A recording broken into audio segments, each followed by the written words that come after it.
in America. Let's bring in Texas Republican Congressman Lance Gooden, a member of the House Financial Services Committee. Congressman, so from your perspective on the Financial Services Committee, what do you say to the Commerce Secretary who says it's like we're trying to talk ourselves into a recession? Well, I think the masters of spin at the White House are the ones trying to talk the American people out of what's really happening. And I think it's interesting that they now have the Commerce Secretary doing the talking. I think Janet Yellen perhaps was too honest. And they're running out of faces that are honest. They're having to pull new people off the bench to spin this narrative to the American people that we're in better shape than we are. And all we need to do, the average American needs to go to the gas pump or the grocery store, and they know that we're in a heap of trouble. And the reason we're in this position is that the inflationary pressures that we are seeing are a result, in fact, of congressional spending that Joe Biden has pushed since he took office, bad decisions such as reining in our American energy policy, refusing to unleash American energy and open up the spigot of oil here at home. And we're suffering. My constituents are suffering. But one of the interesting points she made was that this jobs number was actually a positive. I would, in fact, agree that it is a positive, but what she failed to mention is the reason these numbers are looking better from a jobs perspective is because of all the red states that are creating these jobs. None of this good news that she was talking about was coming from blue states. And I think it's pretty hypocritical that the administration is so hard on these red states, yet they're using their successes to help pad the numbers. Meantime, the president is going to Saudi Arabia to beg them to pump more oil.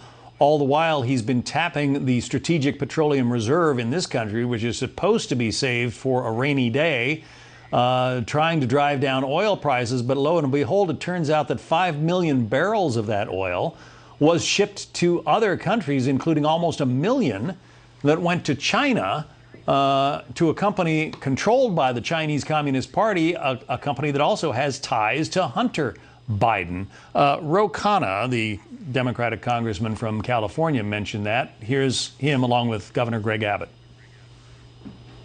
I don't understand why we're allowing the oil to be exported to countries like China when we need it here in the United States. Texas is one of the, if not the most prolific producer of oil in the entire world. And all we need is the permits from the Biden administration, the authorization to build more refineries.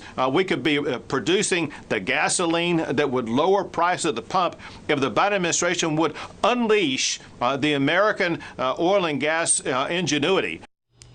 Pretty hard to argue with what Governor Abbott has to say there. Yes, and you know, it's so bad that Ro Khanna, one of the most liberal members of the Democratic Conference in the House of Representatives, who I serve with, he's even being critical of this Biden administration. I'll also remind you and your viewers, do you recall when Donald Trump said, let's fill up the strategic reserve when prices were so cheap, when you couldn't get enough gas in the tanks because we were all sitting at home and enjoying the cheap gas? If we were enjoying anything in life, it was the ability to fill up your gas tank. Donald Trump was ridiculed for that. Nancy Pelosi said, no, we're not going to do that. And now we're actually pulling from these reserves and shipping the oil off to China. It's un-American, it's embarrassing, and I think it's a disgrace and a true sign of the times that liberals in California even have a problem with it. And I believe the Strategic Petroleum Reserve is at its lowest level in history, or very close to it. What a shame. Texas Congressman Lance Gooden. Congressman, thanks for being with us. Thank you.